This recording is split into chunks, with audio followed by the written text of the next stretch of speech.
And joining me now is the Democratic Congressman of South Carolina, James Clyburn. He is the Majority Whip and he chairs Joe Biden's inaugural committee. Congressman, thank you very much for joining us. So this rehearsal for the inaugural was postponed on Sunday. Ken Cuccinelli at DHS says that's because of increased chatter and security concerns around that Sunday. If you can't keep a rehearsal safe, how do you keep the inauguration safe? Well, thank you very much for having me, Katie. I think that the first thing we have to do is maintain trust in our law enforcement personnel. I think that we ought to follow their advice. And if they have advised us to postpone, let's postpone. I think we ought to do the same thing as it relates to the inauguration itself. I chair the committee.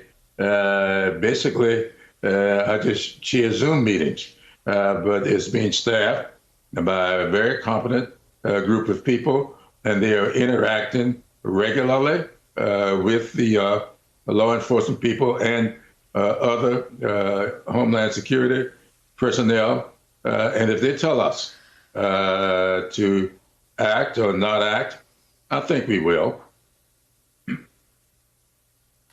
Let me ask you about this. You have said in the past that you have questions and concerns about how these rioters were able to find your unmarked office. Other Democratic congressmen and women have said that they saw unusual crowds in the Capitol being led on tours by other lawmakers, that they now, looking in hindsight, wonder what they were doing there, whether it was a reconnaissance tour. And then Benjy Sarlin, my colleague, spoke to a number of lawmakers who said that they're worried that some of their fellow Congress people might be trying to get them killed. What's going on? Well, I think that we have some sympathizers in the Congress that probably ought not be there. There are two people who just got elected who identify with this QAnon group. Now, we know that's a hate group. And if they are there to represent their interests, then we need to be concerned about them. And I think that the law enforcement people need to pay close attention to them as well. I worked in state government before I came to Washington. Before that, I was in the governor's staff here in South Carolina back in the early 70s. And I'll tell you something.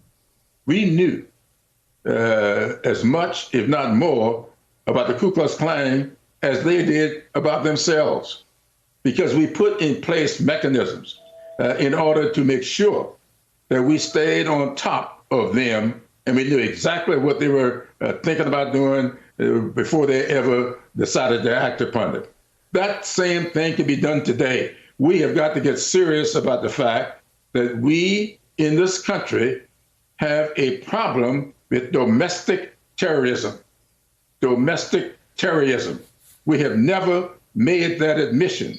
It is time for us to come down off our high horse and admit that there is domestic terrorism in this country, and there's a way to get to the bottom of it. And they know, I know it, I've been a part of it at the state level, and a lot of them are much smarter than I am. They can get to the bottom of this at the national level. You've led me to my next question. Do our law enforcement, our federal law enforcement and intelligence agencies need to be restructured to focus more on domestic threats rather than international threats? We just had Elizabeth Newman on a moment ago who quit DHS because she kept raising the issue of domestic terrorism, domestic extremism, and they weren't taking it seriously enough.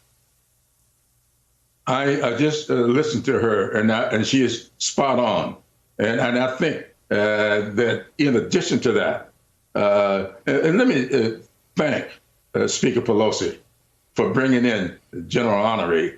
I know him very well. As you recall, she put me in charge of the congressional response to Katrina and Rita, and I work very closely with him down there. He knows what he's doing, and he will call it as he sees it. I think bringing him in to do a top to bottom study of this, he will call it the way it is. And so I feel much better about this effort now that he is on board. But in addition to that, Ms. Newman is right. And I think it's kind of interesting.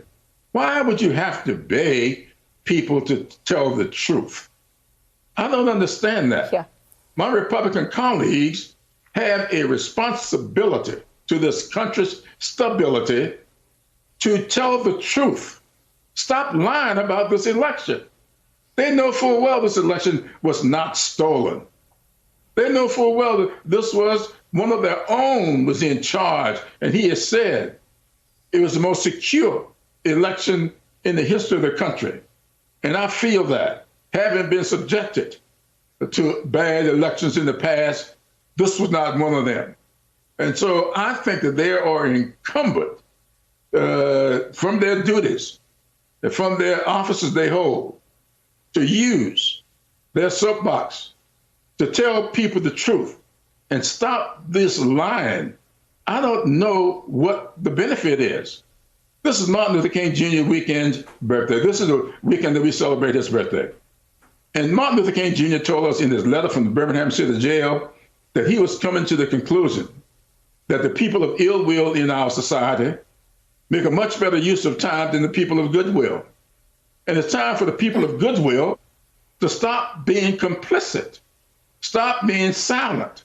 Silence gives consent. When you be silent about stuff like this, you are consenting. And King concluded his thought on that letter, in that letter, saying that we are going to be made to repent, not just for the vitriolic words and deeds of bad people, but for the appalling silence of good people.